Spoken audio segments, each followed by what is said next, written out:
Have you ever been so deep in the wild that the silence felt wrong? No wind, no animals.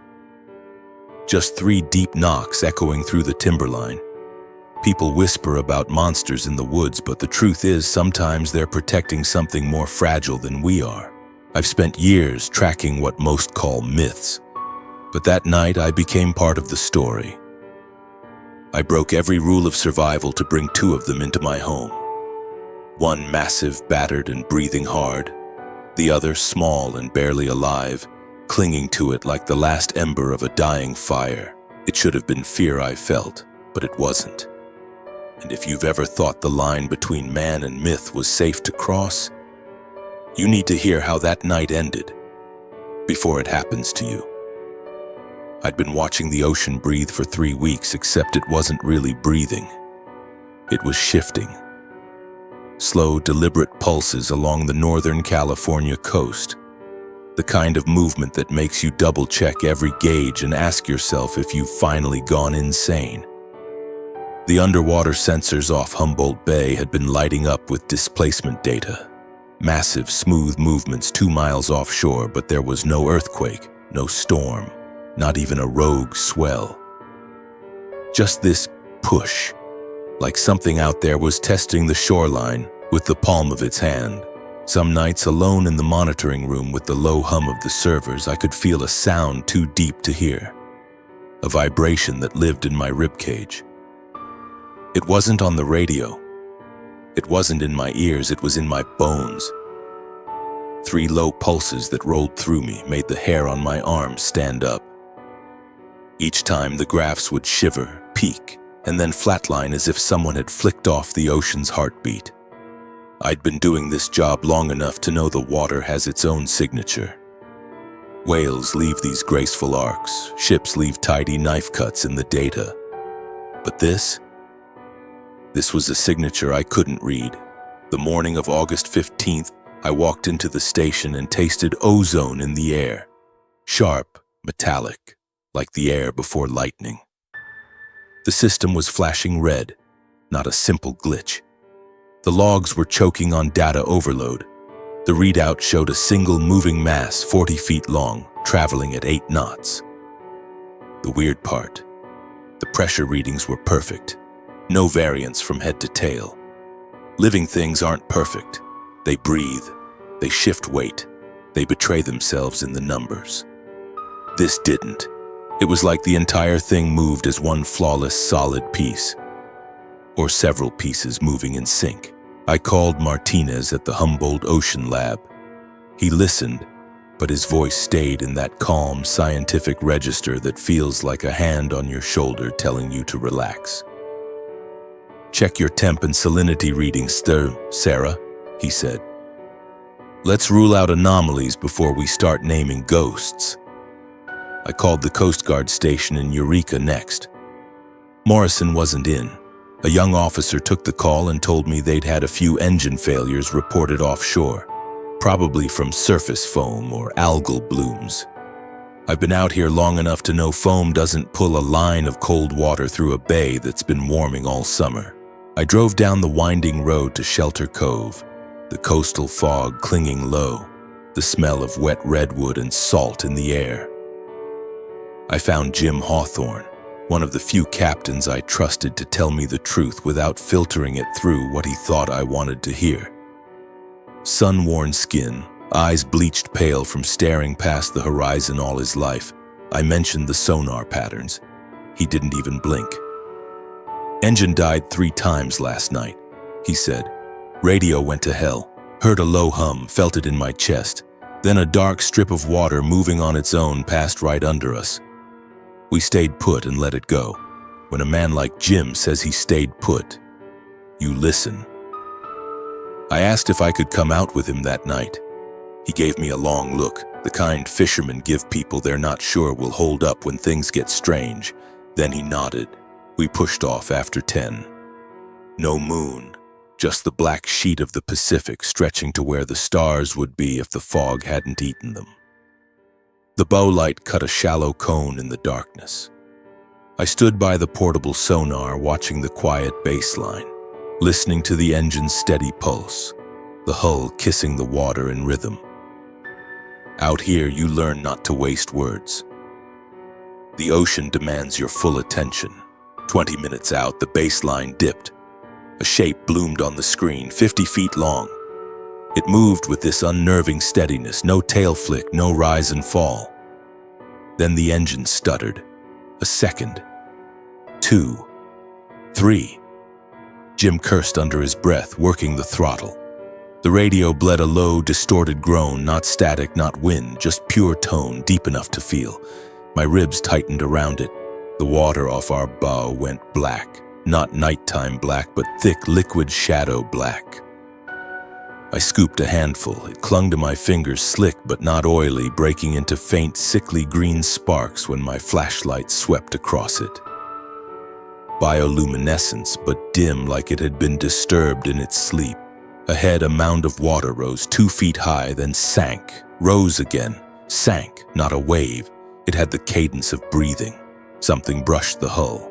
A sound, wood on something harder, so faint you could doubt it was real. Jim eased back the throttle. The radio went silent. The sonar snowed static for a heartbeat, then cleared. The long shape was gone. In its place, 3 solid marks appeared, evenly spaced. They blinked out, then returned, 3 times. I didn't say it out loud, but I counted in my head. 3 pulses. The same rhythm that had been haunting the sensors for weeks. Then, without warning, the ocean just broke. 10 yards ahead, water exploded upward in a bloom that caught the light for a fraction of a second. I saw nothing solid, just the impression of something vast slipping beneath us. The sonar traced a curve in the depth readings I'd never seen before. Jim murmured, "Keep the wind at your back," and turned us slow, steady, like we weren't being watched, like we weren't trespassing in someone else's house. Minutes later, the radio crackled back to life. The engine's tone shifted, relieved. The smell of salt returned sharp and clean. I looked down at my hand. The black residue was drying into a brittle film, still glowing faintly when I rubbed my thumb across it. Part of whatever was out there was now on my skin. We didn't speak as we headed for shore. The harbor lights were low, amber through the mist, like they'd been burning forever. My phone buzzed nonstop. Missed calls from Morrison, voicemails from Martinez, a text from a Crescent City number with a blurry photo of a dark ribbon in the water. I killed the power. The battery was draining too fast, like something was pulling at it. On the dock, Jim tied us off without looking at me. "Not a whale," he said. I nodded. "Not a whale." I passed the fishing nets piled against the wall. A patch of black residue clung to one, catching the dock light. When I leaned close, it shimmered faintly, like it remembered the deep. I peeled a scrap off and dropped it into a zip bag. Proof, or bait. Out on the water, the wind hummed through the masts, uneven, pausing just long enough to feel intentional. My spine prickled. Once your ear catches a pattern, you're caught. You're part of the exchange. Driving back along the cliff road, I kept glancing in the mirror. The ocean looked heavier now, like it was holding its breath. At the station, the floodlights made everything sterile. I plugged in the hard drive. The data poured across the screen, dense, layered, almost like fingerprints. In the middle of it, a perfect flat line punctuated by tiny peaks evenly spaced. I saved everything, sent it to Martinez and Morrison with one line. "Don't explain it yet. Some truths can't be rushed." Before I left, I opened the zip bag. The residue had dried to a thin, crumbling sheet. I shut off the lights and held it up. In the dark, it glowed, weak, breathing slow, like it was waiting for something. I didn't sleep. The station lights had burned holes in my eyes, and the residue in the zip bag kept ghosting behind my lids. Slow breathing in a way that made my chest rise to match it. At 2:41 a.m., the alert chirped on the console like a smoke alarm that didn't dare commit. Then the feed from the northern buoy chain snapped into focus and stamped a time code across the bottom. 02.47 Pressure, temp, salinity, steady. Then that perfect flat line again, and 3 small peaks laid across it like knuckles pressing through a glove. I watched the camera at McCarricher's kelp bed catch nothing but fog and a single darker shade of dark moving just beyond the breakers. I grabbed my keys. I don't remember locking the door. Highway 1 at 3 in the morning feels like a hallway no one's walked in years. The fog sat low, headlights folding the road into a tunnel. The air had that iodine bite you only get when the tide's about to turn. When I passed the state park sign, a ranger truck idled by the entrance with its light bar off, engine humming and windows beaded with mist. I showed my badge. He didn't make me explain. He just pointed toward the beach and said, "Tape's up, stay inside the cones." His voice had that tightness you hear when someone's trying hard not to believe what they're seeing. Down the boardwalk, I could feel the vibration before I heard anything. Not in my ears. Through my boots, up my shins, the kind of low that rearranges the space inside your ribcage without asking permission. The beach was a dim amphitheater of headlamps and phone screens. A handful of campers, a couple of surfers wrapped in towels, a woman with a coffee mug clutched in both hands like a talisman. Out past the line of black rocks, something made the water sit higher, as if the ocean had put its elbows on the table. Morrison materialized out of the dark with a radio pressed to his shoulder. His face was washed out by the light from the command tablet tucked under his arm. "We caught 3 strikes on the piling cam," he said without preamble. Before the lens fogged, "You see your data?" I nodded and he grimaced. He didn't say the word, but it hovered between us anyway. Confirmation. I stepped to the edge of the wet sand, careful to stay above the eelgrass line. The breakers were lazy for a beat, then fell out of rhythm. A hump rose in the shoreward trough and unrolled toward us the way a shoulder blade lifts under skin. My phone went from 3 bars to none, then black. A drone somewhere behind me spooled down like a toy whose batteries had given up. Radios hiccuped. Everyone went quiet the way humans do in church and in hospitals. I felt the urge to kneel and refused it. When it broke the surface, it did it without drama, as if it had been standing there the whole time and finally decided to let us notice. Water poured off a head too big to be a head, off shoulders that looked wrong because they were too right. Proportioned like ours, but built on an impossible scale. 17 feet, maybe more, I told myself, running measurements against the lifeguard tower in my head.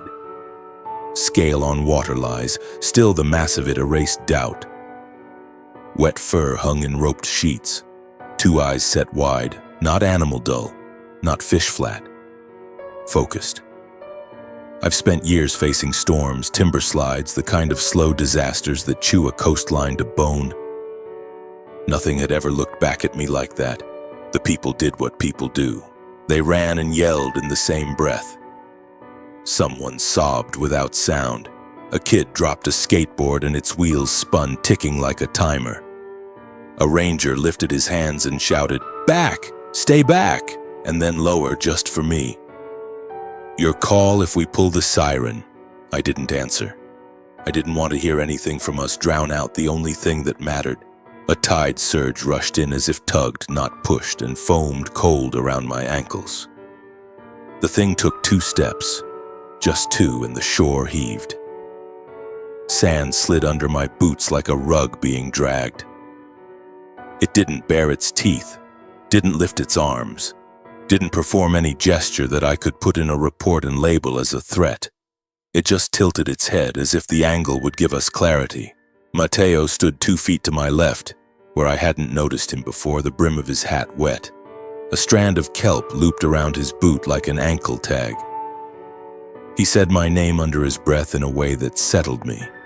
Then he nodded toward the buoy post at the end of the breaker line. "Listen," he said, and we both did. The sound was wood into wood, not loud, not showy, but it carried down the skin of the pier and into the sand. 2 knocks, a pause long enough to count, 3 knocks, a longer pause, 5. I didn't look at Mateo, but I could feel him looking at me. "That's not random," he said. I heard him swallow. "That's asking if we know how to count." Electronic noise tried to fight back. Radios shrieked and then swallowed themselves. My phone vibrated once and died again. Someone's watch reset with a soft beep. The creature's eyes flicked across the line of us like a scanner reading a barcode. It put one hand, no, not a hand exactly, but something that could be called that without lying, on the buoy post. The post groaned. The skin between my shoulder blades pulled tight like a curtain in a draft. It could have taken the sand. It didn't. It eased back a half step. The water around its knees bloomed darker, darker still, as if a dye were unfurling from within the surf. The smell shifted, not to rot or oil, but to that bitter mineral note from a battery left in a flashlight too long. The low tone pressed into us again, holding and releasing, and I could feel the crowd sway with it the way wheat does under wind. A dog barked once and stopped like someone had put a hand over its muzzle. A woman beside me sobbed for real this time, shoulders shaking, coffee still somehow upright in her grip. Morrison's radio coughed out a string of clipped commands: perimeter, evacuation, EMS staging on the lot. Half of it unintelligible because every other unit was talking at once. The creature turned its head a fraction toward the sound. Not bothered, taking inventory. I remember thinking wildly that it was a test. Not the kind you get in school, the kind that decides what kind of person you are in the moment when there's no rubric. It had made itself visible where it could have stayed myth. It had stepped into our panic and then stood still to see what we did with it. When it left like fog leaves without a border. It sank one step at a time, shoulders sliding under, head last, eyes still on us until they weren't. The surface smoothed, the dark bloom thinning into streaks that licked the rocks and then retreated. For a second, the sea was too flat, like a screen gone to sleep. Then the usual chop came back as if nothing had been there at all. People reacted late, the way you do when the thing holding you still releases you all at once. Yells, questions, the metallic squeal of a gate thrown open. Rangers started moving people off the sand, putting bodies into lines and lines into motion. An older man tried to push forward, and a wave of wet sand buckled under his shoes. He stumbled, and I grabbed his elbow and felt his bones through his jacket. He said thank you like he'd forgotten the word. I knelt because the tide had left a lace of the black residue on the lip of a tide pool. When I touched it with the edge of a plastic sample vial, it skated away, then clung, then slid inside like it had decided I was acceptable. It left a faint green streak on my glove when I capped it. Mateo crouched next to me and looked out to where the buoy stood alone again, water shouldering around it like traffic around a stalled car. 2, 3, 5, he said. That's what I heard in the trees as a kid when I thought the wind was learning to speak. Could be nothing. Today it isn't. Back up the boardwalk, a pop-up tent had become a command post. Maps under clips, a printer chewing out fresh directives. A coffee urn breathing steam that did nothing to warm the air. Morrison waved me inside and shoved a tablet into my hands. A map of the coast rendered in white lines and blue water, icons blinking offshore like winter lights. Shelter Cove, the spot off the rocks at McCarricker, a point near 10 Mile, another down toward Point Arena. Not random. A drift south, patient, like pins pressed along the rib of the shoreline to feel where it gives. We've had calls up to Crescent City, he said, voice low. Another off Patrick's Point, maybe farther we haven't heard yet. You want to tell me what this is? His eyes were bloodshot, not from lack of sleep, but from that particular strain of having too many realities asked to be believed. I wanted to answer. Part of me wanted to say a word that would make everyone go home and sleep and wake up with an easy lie that would hold for a season. Another part wanted to tell the truth, the little we had, and take the hit that telling it would bring. I said nothing. I tapped the dots one by one and felt the tablet buzz as if it were trying to hum the low tone back into my hands. Out on the sand, gulls had returned like nothing had happened. In the parking lot, car doors slammed and engines turned over. The fog thinned enough to show a seam of pink on the far horizon where morning would spill through. And the sea took on that pewter sheen it wears just before daylight. I could taste salt and metal at the back of my tongue. I could feel in a place beyond muscles and bone that we hadn't just witnessed something, we'd been measured by it. I tucked the vial into my pocket. Mateo touched the brim of his hat, a small, tired salute that meant both I'm here and I'm not sure what that's worth. Morrison's radio blurted a new location, and he was already moving, the tent flapping in his wake. The tide kept up its business. Every story I've ever told myself about what the ocean wants from us felt too small. Out past the line of rocks, the buoy post sat still, but when the next small swell rolled through, it tapped the wood with a sound so soft I could have called it wind. I didn't. I counted. Then I kept counting because it felt like the only honest thing left to do. Dawn on 101 has a color I can't name. Not gray, not blue. Something in between that keeps its distance. I was heading south with the sample vial in my pocket and the taste of salt and battery still stuck in my mouth when brake lights flared ahead of me like a row of red eyes. The sedan 2 cars up fishtailed. Its rear end swung out and kissed the guardrail with a hollow drumbeat. Airbags blew. The driver behind it jerked wide and ended up straddling the shoulder, hazard lights stuttering and then dying as if the power had been siphoned straight out of them. I eased onto the gravel, felt the crunch under my tires and stepped out into air that smelled like wet cedar and hot brake pads. It was standing in the slow lane, not hunched, not threatening. Just there, a shape too tall to belong in that frame. Morning light flattened everything but it. 17, maybe 18 feet if the scale of the mile marker was true. Fur slicked darker along the torso, water still tracking down in seams. The curve of its head made more human sense than I was ready for.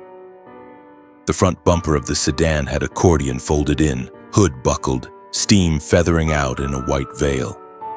The creature leaned, placed one broad palm on the warm metal like a person testing a grill, and held it there.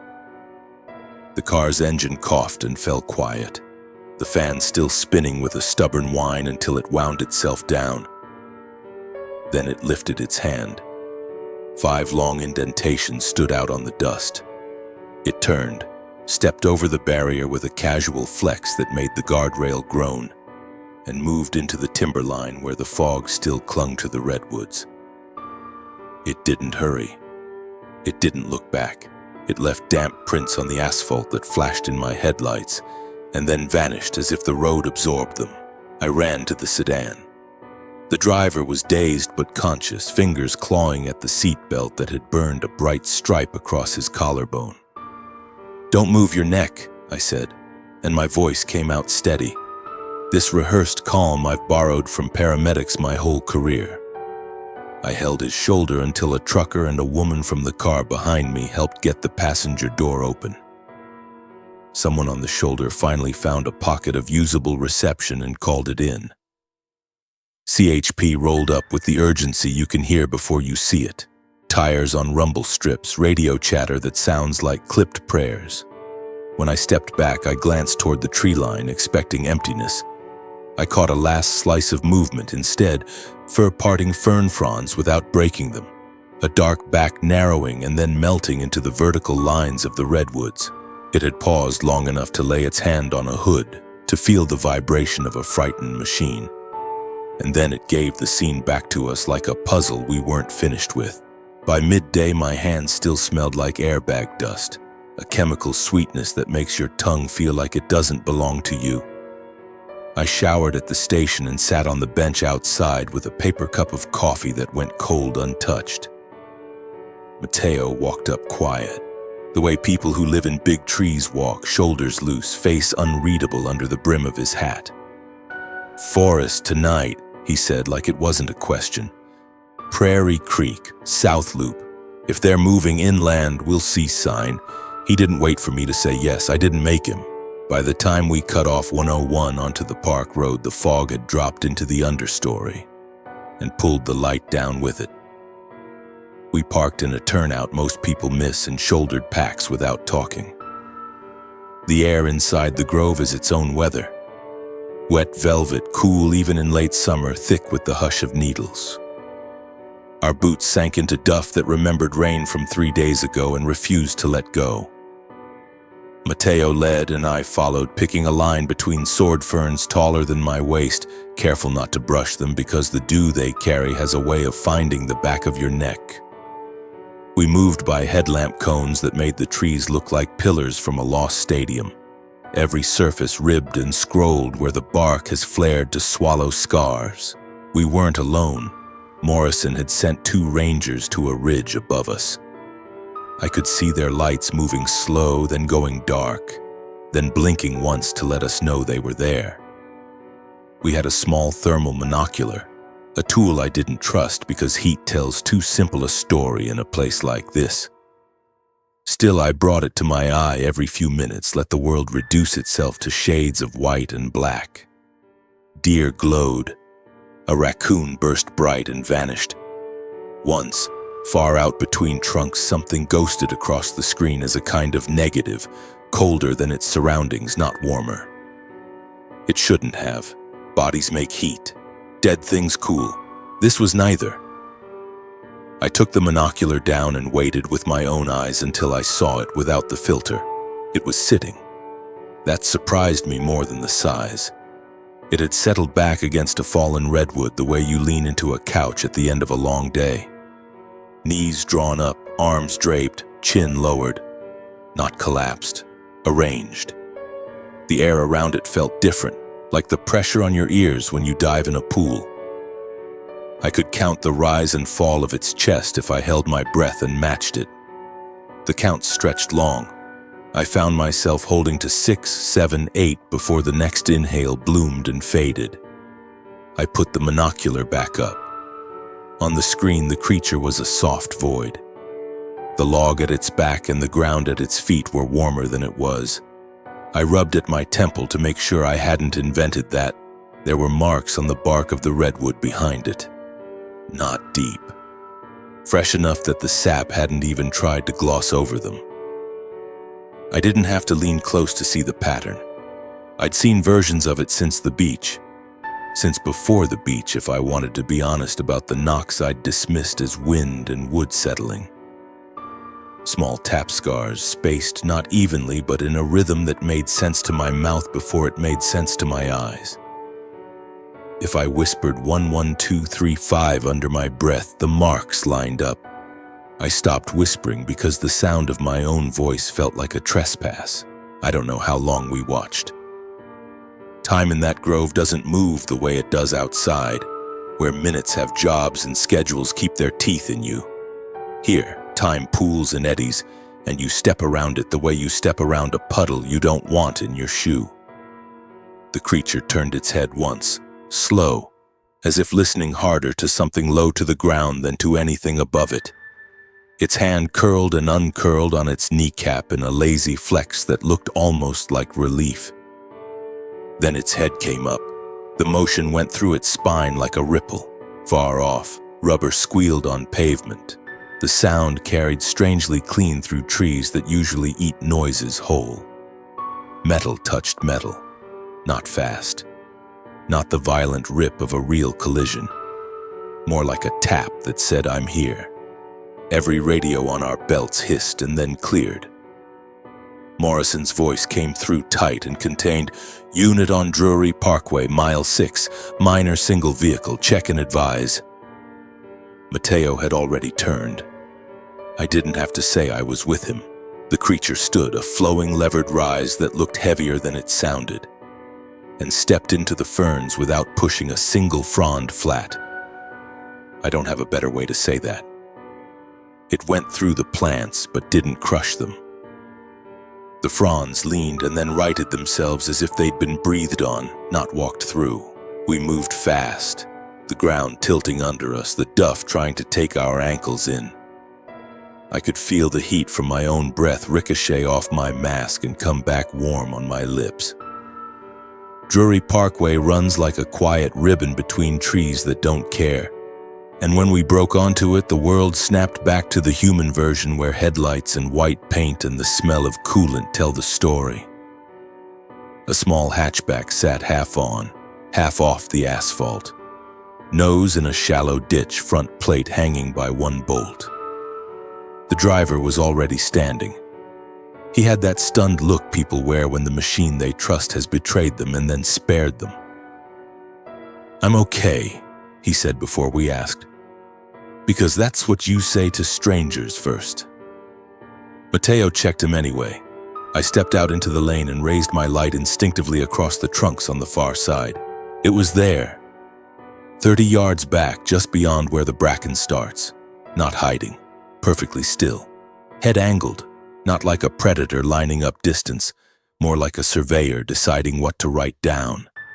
It didn't move when another ranger unit rolled up, lights off, doors closing with soft, careful thunks. It didn't move when the driver laughed a small broken laugh at himself for overcorrecting. It didn't move when I lifted a hand in a gesture I hadn't planned and held it at my chest. I wasn't signaling. I was anchoring myself to my body. There was a piece of wood on the asphalt near the center line that hadn't been there when we arrived. I swear it. I would pass a polygraph with that. It was a short round, not from a split log, but from the end of a branch cut clean. The bark had been shaved off in a strip with something blunt, not metal, leaving a smooth plane the size of my palm. 3 shallow grooves marked that plane, not scratched, pressed, as if laid in by the weight of something patient. I picked it up and felt the damp in it arrive at my fingers like a pulse. By the time CHP cleared the driver, the road noise had turned back into wind noise, and the forest had reset the way it does after a deer crosses a trail. Everything right where it was, and yet not. The creature was gone, not rushed. Gone like a thought you'll remember when you stop trying. We backed into the trees the way you do when you don't want to present your spine to something older than you. The rangers split off toward the ridge. Mateo and I slid back into the green light under the canopy where our lamps painted shafts that moved like rain. At the edge of the pullout where we'd left the truck, we found another mark we hadn't left. A circle of pebbles, 5 of them placed at points that weren't symmetrical but felt right to my teeth when I touched them with my tongue behind closed lips. I didn't mess with it. Some arrangements aren't meant to be proof, they're meant to be kept. Back at the turnout, I sat on the tailgate with the round of wood balanced across my knees. The night had thinned without getting lighter. Something small rushed through the brush and made the dry leaves talk for a second and then stop. I could feel the residue of the road in my bones, that tinny hum you get after standing near power lines for too long. I ran one finger along the 3 grooves and counted even though I didn't need to. I kept counting after 3 because the number didn't feel like an ending. Out in the trees, a single tap came from somewhere I couldn't place. Then the pause opened wide and waited. The pause from the trees followed me into morning. I could still feel it in my teeth when I walked into the briefing room at the Eureka station, and the fluorescent lights made everything look like it had been scrubbed too hard. The room smelled like coffee that had been left on warm and wet nylon from rain jackets hung over chairbacks. A map of the coast glowed on the wall. Dots blinked south from Crescent City toward Point Arena like someone had pinned a seam on the water and was feeling along it for weak spots. Morrison stood at the front with his radio on his shoulder and a crease between his eyebrows that hadn't relaxed since we'd met at the beach.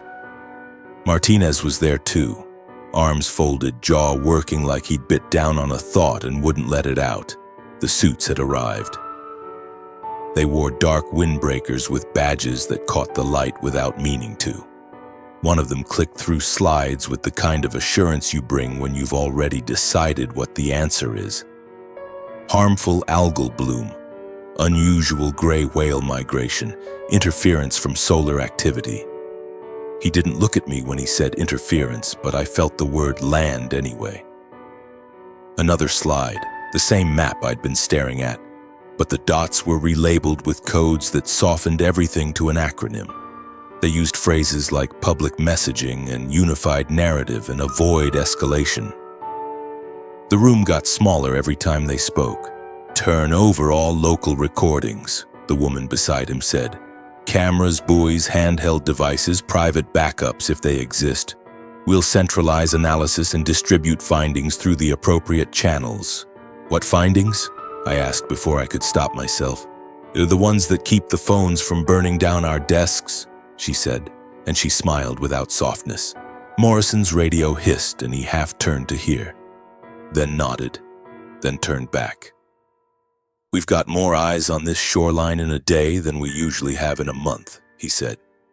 "I can't keep people off every beach between here and Fort Bragg. We need a plan that doesn't rely on pretending." "We're not pretending," the man with the slides said. "We're preventing panic. It's a small distinction with a big payoff.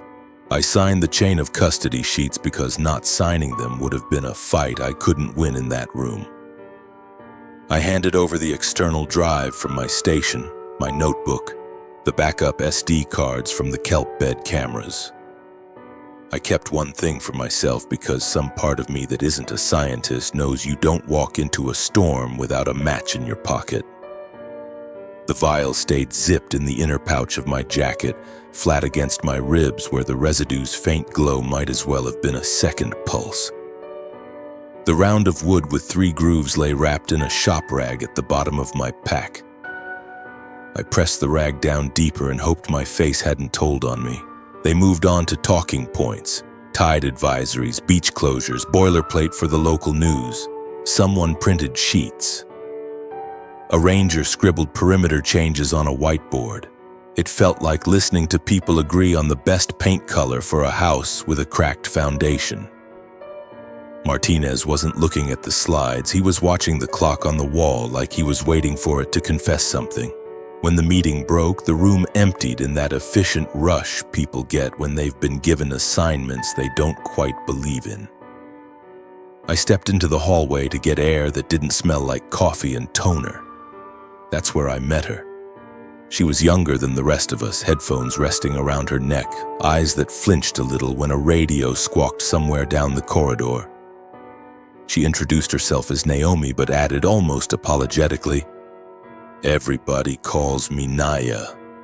She said she did acoustic work for a research group that had been looping in with the task force since the whale strandings last winter. She said it quickly, like she'd practiced getting past the part where people think you're a hobbyist because you're small and you listen more than you talk. "You can hear it," she said, more statement than question. "I can feel it," I said, "in my bones." She nodded like that was an answer she trusted. Then she glanced past me toward the conference room and back. "They're going to walk out of here with everything you've got," she said, voice low. "They won't mean to lose it. They will anyway." I didn't ask how she knew. She popped the back off her phone case with her thumb and held the case flat between her hands like a magician about to show a trick. A micro SD card sat against the rubber. "This is a scrape from one of our hydrophones off Patrick's Point," she said. "2 nights ago, before they asked for centralized analysis. Keep it somewhere they won't think to look." "I can look at it at the station," I said. "Don't," she said quick. "Not on anything with their software, not on the network. You'll feel it, but you'll also see it. The pattern isn't random, it's counting, not the numbers themselves, the gaps between them." I knew what she was saying before she finished saying it. Prime numbers, the spaces between them. 2, 3, 5, the beach, the buoy, the bark. The thought snagged in a place under my sternum that still remembered the single tap from the trees. The agents were packing up the projector. The sound of a zipper dragged across a hard case made my shoulders climb a notch. I slipped the card into the tiny coin pocket inside my jeans where I used to keep quarters for payphones, muscle memory guiding my fingers to a use for a space the world had forgotten. Martinez caught me in the stairwell. He didn't look like a man relieved to hand off responsibility. He looked like a man trying not to look back over his shoulder.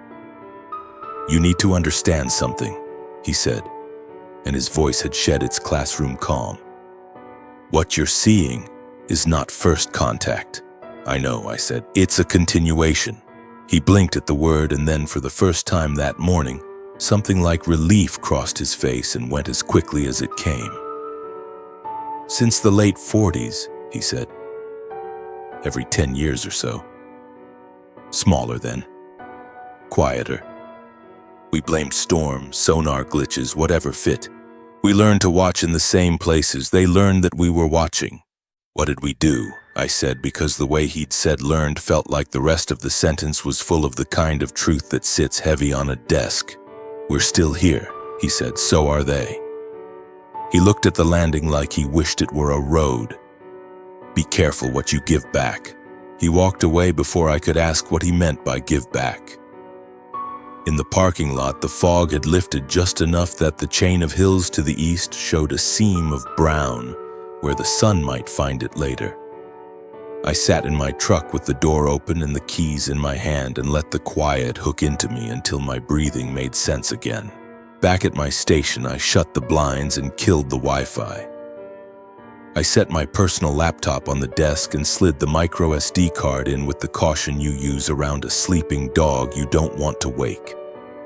The file names were ugly strings, time codes stitched to buoy IDs, the kind of thing you only love when you've been living on them for years. I opened the smallest one.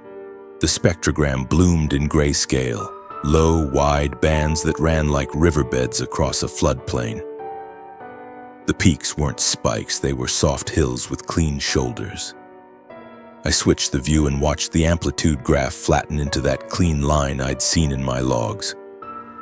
Then the bumps marched across it in a spacing my mouth already knew. 2, 3, 5. The spaces, not the heights. The message wasn't in what rose, it was in where the silence sat down.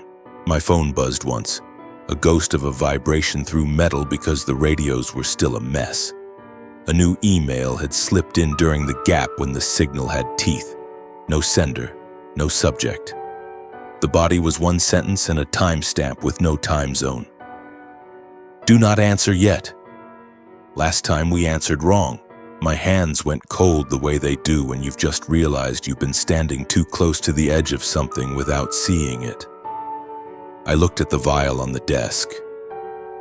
The residue had settled into a thin film, dull in daylight, no sign of the green that slid under my skin at night.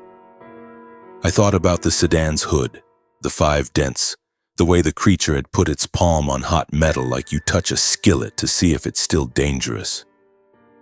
I thought about the round of wood with 3 grooves pressed by patience. I thought about the pause under the redwoods and the single tap I still hadn't let myself call an invitation.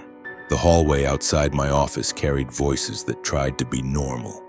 A laugh with a crack in it. The wheels of a cart with a sticky bearing.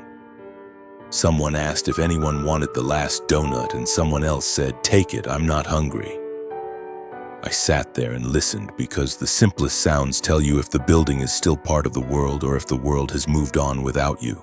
I copied the files to a drive that wasn't labeled and slid it into the lining of my jacket where I'd ripped a small pocket after a field season on the Matala and never bothered to fix it because secret spaces are useful even when you don't know what for. I put the micro SD back in my coin pocket. I locked the vial in the bottom drawer and left the key taped under the desk where my hand could find it in the dark. It felt theatrical and not nearly enough at the same time. Evening pushed its shoulder against the windows. The radios grumbled and cleared, as if they were trying to form a word and kept remembering who might be listening. I stood up and the room dipped and righted, the way it does when the ground under you has learned a new habit. Somewhere out in the city, a truck downshifted and the engine brake rolled the same low tone through the building that had been living in my ribs for weeks. I didn't mistake it for anything more than a truck.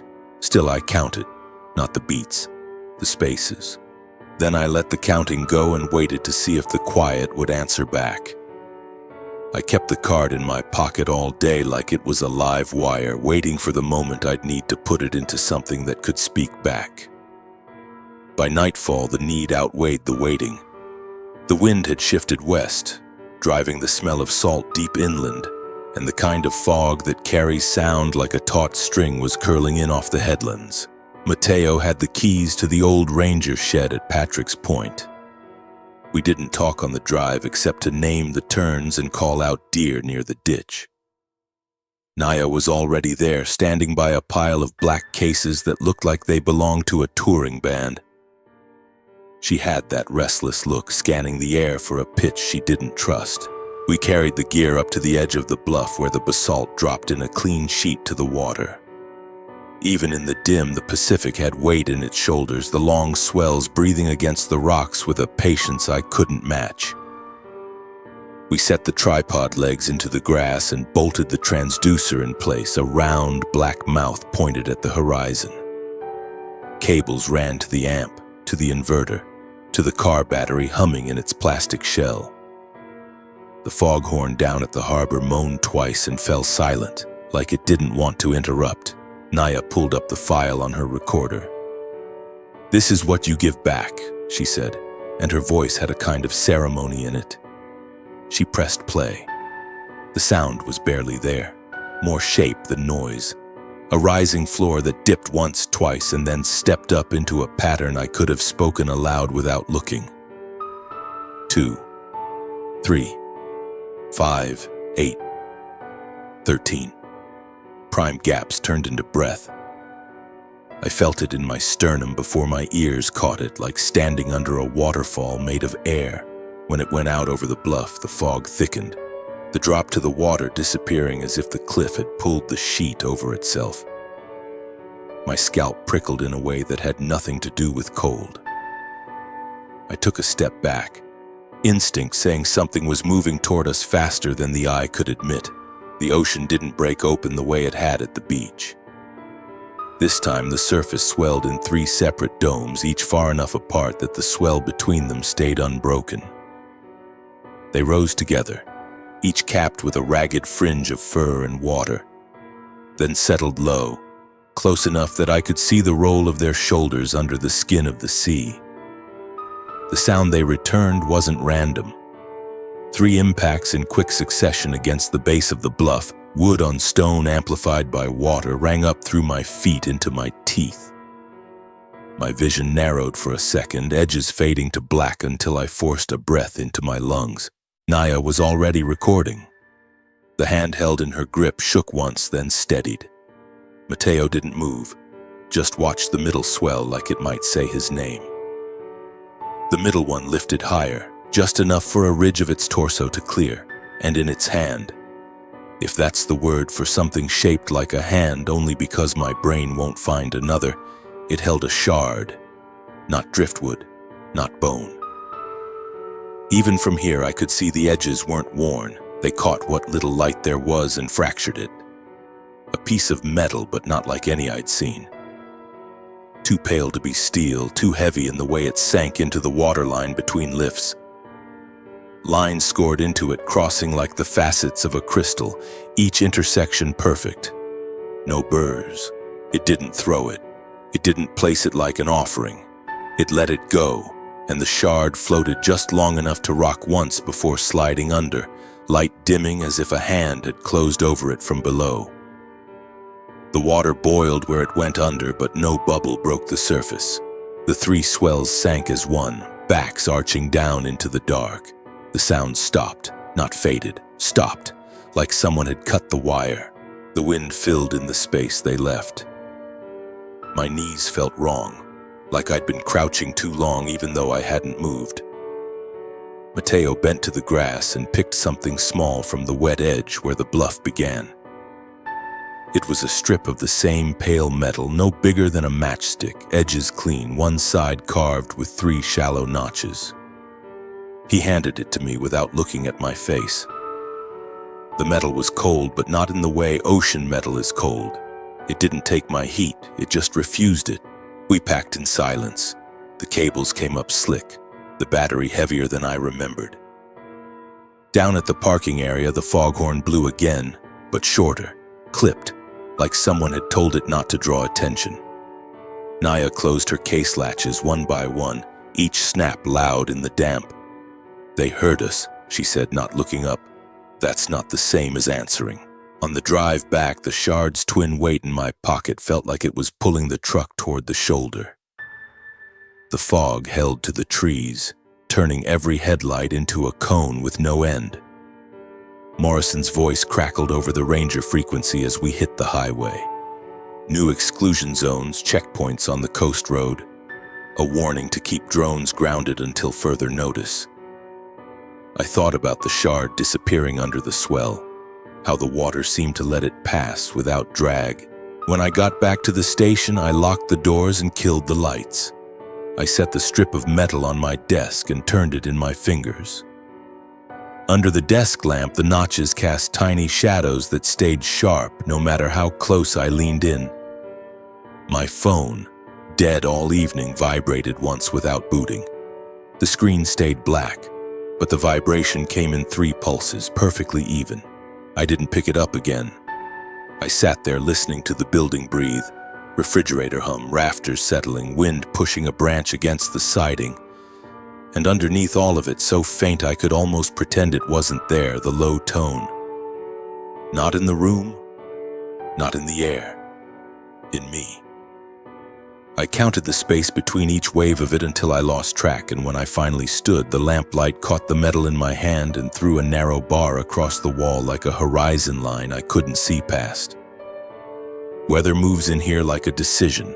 By late afternoon, the sky had that leaden weight that means you'd better move what needs moving now, because night is going to take the rest whether you're ready or not.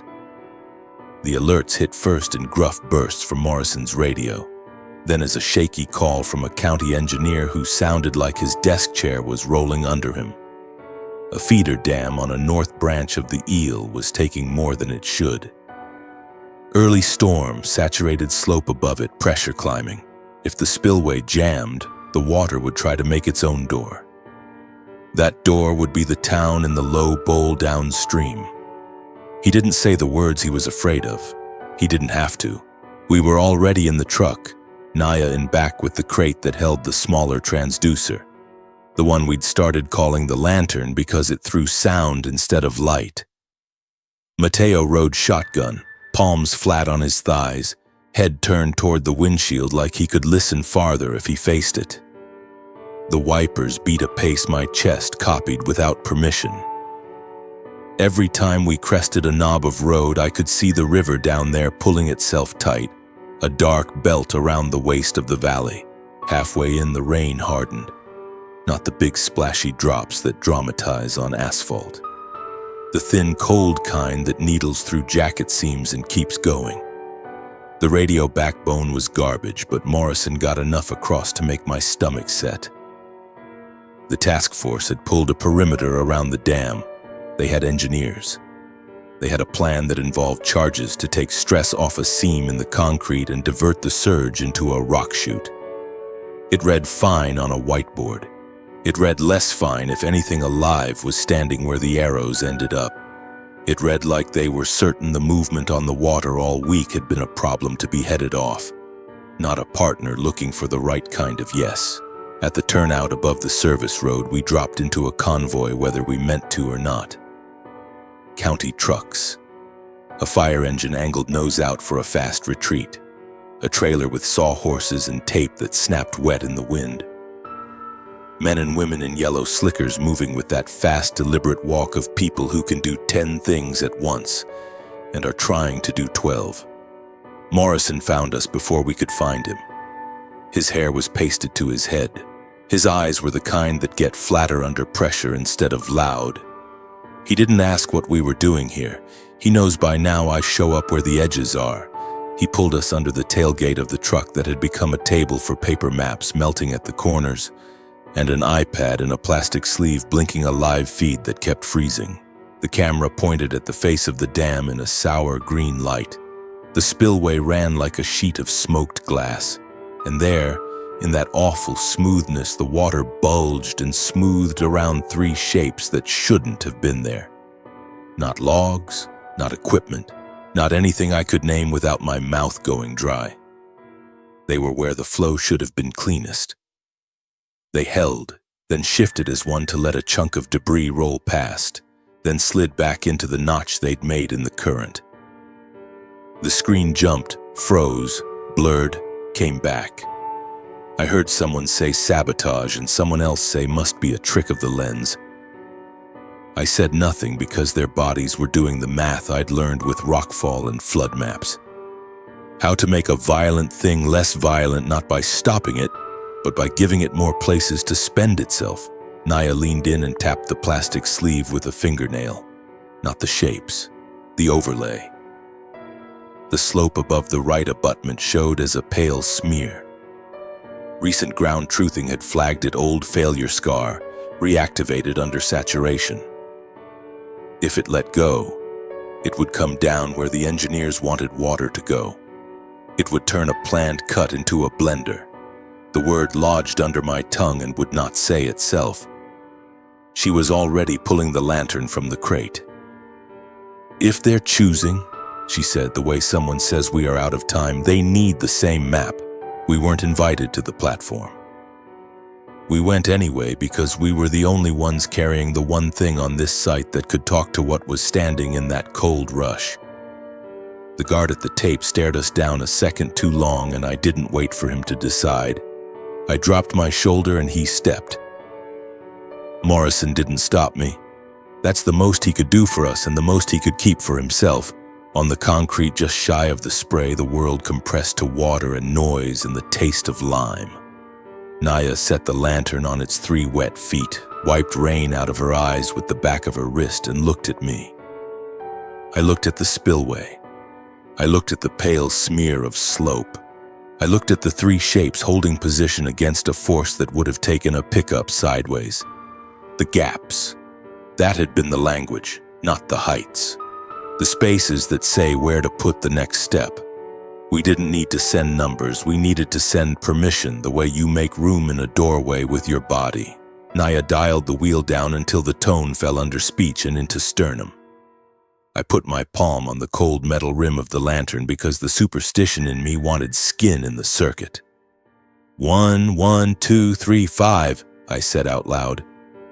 Because my mouth needed to be busy with something simple or it would start telling the wrong story. She sent the pattern long, then sent it again tighter, then held a low hum on the hold that lines up with "Don't go yet and let the river tell you when." The shapes below tipped. That's the only word I have. The heads didn't lift. The torsos changed angle the way you do when you're about to take weight that isn't yours and you've decided to anyway. One of them moved laterally into the soft boil we hadn't been able to read on the screen.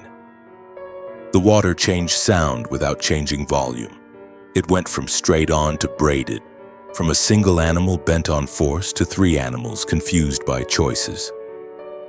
Deadfall that had been pinwheeling in a death circle along the far wall caught the new friction and railed itself into the chute where the engineers thought they wanted everything to go. But not all of it. Enough of it. The difference between a cut and a sudden mouth. Mateo's hand landed on my shoulder and stayed there. He's not a man who touches much. He squeezed once, not to comfort me, but to say keep my feet under me because the concrete felt like it had started to flex. Over the water, uniforms clustered, headsets buzzing, hand signals flying. A man in a hard hat with the kind of jaw that does more ordering than talking gestured to the box I wasn't supposed to know about. The one with the little red light covered in tape. Charges meant for relieving pressure and easing flow and being able to write a paragraph about saved property later. The light blinked under the tape with a wet sparkle. Morrison's voice cut across everything without needing his radio. Wait! He did not swear. He did not plead. He did not say my name or Naya's or anyone else's. He said it with the kind of authority that gets listened to or costs you your job. To his credit, the man with the jaw looked. He looked at the camera feed. He looked at the spillway. He looked at the men and women whose bodies he was spending like sandbags. He did the math the way people do when they don't have enough time and it comes out to risk either way. He shook his head. He had already lit the line. There is a way explosions begin that your body knows just before your ears do. The air pulls thin, and everything wet on your skin feels suddenly colder. Naya's hand moved on the lantern's wheel and she made the hold longer like she could brace the dam with a sound. The shapes below reacted first. The center one pivoted into the main sheet and took the hit of the flow at its chest as if standing up to a thing that doesn't care is the oldest job in the world.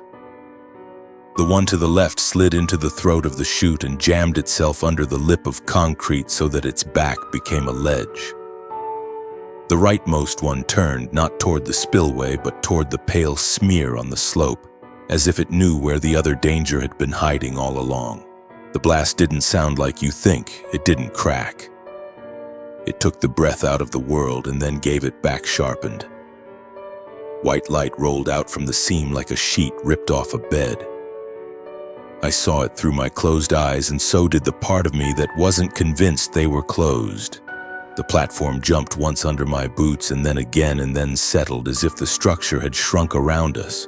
Then the water came all at once with the stubbornness of a thing that just had its path argued with. It pushed where it had been told, and where it had not. The left chute took more than the plan had promised it would. The right wall held but complained. Downstream, the valley inhaled and waited. On the face below us, the center shape rode the new force with a precision that should not belong to anything that size. It shifted skin to change friction. It altered angle to give the river places to burn itself out. It did what I would have asked a dozen men with logs and ropes and a day's notice to do. It did it in a minute. The slope above the right abutment let a ribbon go. Not the whole thing. Enough to make every neck on that platform bend as if we could keep it up with attention. The rightmost shape had already moved. It took the first lick of mud and rock with its shoulder and poured it into the fringe water that had nowhere to go and gave it somewhere. The slurry spread thin instead of standing up. When it reached the lip, it draped instead of punching. Noise came back like someone had been holding it and finally got tired. Radios spoke. People yelled the names of other people. I couldn't catch a single whole sentence. I knelt because my knees didn't belong to me anymore, just to the idea that if I got lower, I might be allowed to stay. The lantern's case vibrated under my palm like a live thing that wasn't going to let go of the rhythm it had laid down. Naya's face was wet with more than rain. Mateo had tears standing in his lashes and didn't look embarrassed. Morrison was saying something to the man with the jaw that involved not losing his balance on the next step. A new sound hit then, cutting through metal fatigue and water and wind. It came from the far bank, not wood on wood this time. Stone tapped in an answer so small it could have been the river coughing. I looked where I shouldn't have been able to see anything. I saw the line of 3 for a heartbeat longer than I had any right to. The center one still braced, the left one shaking its back free like a dog after a bath. The right one turning its head toward us, not away. The afterblast gust caught the spray and flung it up and over the rail. White took the world and kept it just for a breath, just long enough for me to lose where my body ended and the sound began. Then the light went gray and the gray went dark, and the dark held steady like a hand on my chest that wasn't trying to stop my heart, only remind it to keep going. The rain never really stopped after the dam. It just changed personalities, sometimes a whisper, sometimes a hard slap, but always there, keeping the air heavy and the ground slick under our boots. We'd slept in shifts, if you could call it sleep, taking turns at Morrison's borrowed office in the firehouse. Our clothes steaming against the baseboard heater while the scanner rattled off road closures, mudslides, power lines down. No one talked about what we'd seen at the spillway. No one had to. It was sitting in all of us the way an ache waits behind the eyes, ready to flare if you blink too hard. By morning, the county had moved the worst of the debris. The engineers had declared the dam stable, and the news cycle had already begun to sand down the edges. A near miss. Prompt action by local officials. They showed the same loop of the overflow, never the part where shapes moved in the water. Never the part where those shapes had done what no crew of men could have done in that time. I should have been grateful they didn't. But it felt like watching someone paste wallpaper over a door you knew damn well still opened. Naya was the first to catch the new pattern. It was buried under a pile of normal noise, branches hitting culverts, a drunk pounding on a dumpster behind the Lucky 7, but she'd been listening longer than any of us.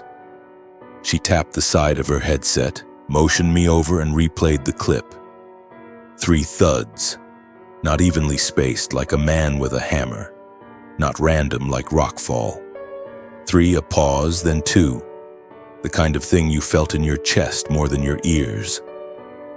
She didn't say what it meant, she didn't need to. They were still here.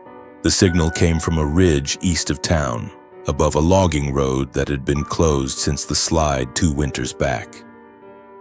The maps said the slope was unstable, not safe for foot traffic. Morrison didn't like it, but he didn't stop us either. He just said, "You've got 3 hours before I have to send someone to drag you out," and went back to pretending his coffee wasn't cold. We hiked in under a low sky, the fog curling around the trees like it had something to hide. Every so often we'd stop and listen. Sometimes there was nothing but the wet drip of rain through fir needles. Sometimes the pattern came again, fainter, like it was moving ahead of us, drawing us in. Mateo hung back more than usual, scanning the tree line, muttering about how this kind of quiet never meant nothing good. He was right. You could feel it in your teeth. The road ended in a wall of alder and slide rock, the scar from the old washout. We climbed, boots grinding into the loose shale, hands grabbing at slick roots for balance. At the top was a plateau, half meadow, half ruin. Old logging cables lay rusting in the grass, and a shack with no roof leaned into the wind like it had been trying to fall for years. The pattern came again, close enough to make the ground under my boots tremble. 3. Pause. 2. The sound carried through the mist, thick and low, as if the trees themselves were knocking. Naya set the lantern down in the wet grass, fingers quick on the dials. We didn't have to blast a message this time. Whatever was here already knew we'd come to listen. The air around us felt charged, the way it does before lightning. Each hair on my arms lifting, the damp turning cold against my skin. Then movement, not from one place, but several. Shadows in the fog, tall and wrong, shifting just enough to prove they weren't tricks of the light. I counted 3, maybe 4, but they didn't move like a group, more like they were pieces of something bigger, circling. One stepped close enough that I could make out the dark mat of its fur, streaked with pale mud from shoulder to knee. The eyes caught me first. Not wild, not tame, but watching with a weight I could feel in my gut. My hands itched to reach for the lantern controls to send something, but I didn't. They'd called us here. If they wanted words, they'd take them. The shape shifted its stance, and behind it another moved, smaller, staying close like it was sheltered there. My throat went tight. It wasn't a hunting party, it was something else. Something that had risked showing itself for a reason. The ridge answered before I could. A sharp crack rolled through the air, echoing off the valley walls. Not the steady rhythm from before, this was abrupt, urgent. Trees swayed where they shouldn't have. Mateo swore under his breath. Rockfall, not here, but close enough that the sound of it made the ground tremble in warning. The bigger shape turned its head toward the noise, then back to us. It didn't move like it was afraid. It moved like it was telling us to leave. Now, the fog thickened, curling between us until the shapes blurred, then vanished. Naya's hand was on my arm, pulling me toward the slope, her voice low and steady, saying we had to go before the ridge decided to come down on top of us. We slid most of the way back to the road, Boots throwing loose rock into the ravine. The last thing I heard from up there wasn't the sound of stone or rain. It was the pattern, slower now, fading. 3. Pause. 2. And under it something like breath. Not ours. Not the wind. We made the truck with minutes to spare. Mud streaked to our knees, Morrison watching from the tailgate like he'd been there the whole time.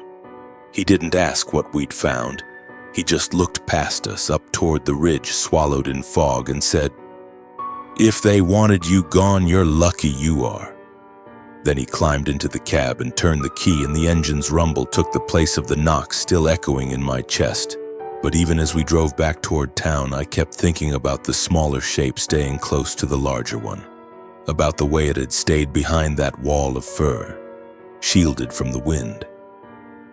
About how, even after the dam, after everything, they'd reached out again, not with words, with something older, something that wasn't done yet. The storm finally broke 2 days later, but the air still felt swollen with everything it had held. Streets were half buried in slick leaves and gravel, the creeks running dark and fast, chewing at their banks like they were hungry for more. The ridge where we'd seen them was sealed off by county crews, orange mesh fencing and warning signs meant to keep hikers from wandering where the earth wasn't done moving. I knew it wasn't the real reason. You could tell by the way the deputies avoided looking up toward the tree line. They'd heard something too. Maybe not the knocks, but enough. Morrison hadn't said a word to me about going back. He didn't need to. We both knew I would.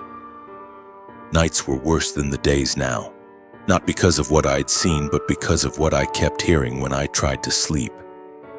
The slow rhythm of it, 3 then 2, each one spaced like it was breathing with me. Sometimes it was far away. Sometimes it was right in the walls of my house. I'd wake up sitting in the dark, holding my breath like if I moved I'd miss what came next. When I finally drove out toward the old service road again, I didn't tell anyone. The fog had burned off by midday, but the light was still thin, the kind that makes the edges of things shimmer like heat on asphalt. I parked at the barrier and walked the rest. The mud sucked at my boots, leaving behind perfect imprints in the pale clay, each step heavy enough to remind me I was still choosing this. The air smelled of cedar and rain rot, and under it something faintly metallic like wet stone. Halfway up the slope I stopped. The silence wasn't the empty kind. It was weighted the way it gets before thunder, every living thing holding still. Then it came. Not from ahead of me this time, but behind. 3. Pause. 2. I turned, scanning the curve of the road, the trees. Nothing moved, but I could feel it. Like a presence at my back that was neither friend nor enemy, just there, watching. I kept walking, the knocks coming now in uneven intervals as if they were guiding me around something I couldn't see. And then the ground opened up in front of me. Not a sinkhole, not a slide, but an old logging pit half swallowed by moss and ferns. Down in the shadows, the air shifted. I knew they were there before my eyes found the shape. Taller than any man, broad across the shoulders, fur glinting wet. And those eyes. The same weight as before, but now there was something else layered in. A question. Or maybe an answer I hadn't asked for yet. It stepped aside, and behind it came another, smaller, quicker in its movements, fur still patchy in places like it hadn't grown into itself yet. It glanced at me, then pressed close to the larger one's side. I felt my chest tighten in a way I couldn't explain. Whatever else they weren't just shadow and muscle. They were tied to each other in a way I recognized too well. That instinct to shield, to keep close what can't yet stand on its own. We stayed like that for a long moment, the 3 of us caught in some quiet neither of us could break. Then the bigger one reached out, not close enough to touch, but enough that I could see the twist of its fingers, the faint curl and release. It wasn't a threat. It was dismissal, not the cold kind. The kind you give when you've decided someone isn't meant to stay in the middle of what comes next. I backed away, my boots squelching in the mud, keeping my eyes on them until the slope curved between us. The knocks followed me all the way down, softer now, each one fading into the sound of water moving somewhere under the ground. When I reached the truck, the air felt lighter but not empty, like they'd left some part of themselves in the space between those knocks. Driving back into town, the streets looked different. Not safer, not calmer, just smaller. Like once you've stood that close to something that exists outside the neat edges of maps and reason, the rest of it can't help but shrink. Morrison was standing outside the station when I pulled in, coffee in hand. He didn't ask where I'd been. He just looked at me for a long moment, then said, "Sometimes the smartest thing you can do is not tell the story you know." Then he turned and went inside, leaving the door swinging behind him. That night, lying in the dark, I didn't hear the knocks, but I felt them somewhere deeper, like the echo of a tide you can't see. And I knew it wasn't over. Not for them, not for me. In the end, the stories that stay with us the longest aren't always the ones filled with grand victories or perfect endings. They're the ones that leave traces, quiet reminders that the world is larger, stranger, and far more connected than we often allow ourselves to believe. Sometimes what we encounter out there in the stillness changes the way we see everything else. It might be a shadow moving just beyond the reach of light, the echo of a sound with no clear source, or a feeling that someone, or something, once stood where you stand now. These moments are rare, but they carry weight. They teach us that not every truth can be measured and not every mystery demands to be solved. Some exist simply to remind us that life, in all its beauty and unpredictability, is worth paying attention to. We live in a time when it's easy to look at the unknown and meet it with fear, to shut the door on anything that doesn't fit neatly into what we already understand. But maybe there's a different choice, one that starts with patience, with empathy, with the willingness to sit in silence and listen. We may never have all the answers, but we can choose to treat the mysteries we meet with respect, to understand that their existence does not threaten ours. It enriches it. There's a kind of courage in coexisting with the unexplained, in letting it walk its own path while we continue ours, both sides aware of the other, both sides changed in some small way by the crossing. And when you think about it, that's what binds us, not just to each other, but to every living thing. The moments we choose to protect instead of harm. The times we stand still and let something go free, even when curiosity or fear pulls at us to do otherwise. Those are the choices that echo. Long after the moment passes, they remain, shaping us into people capable of a deeper kind of kindness.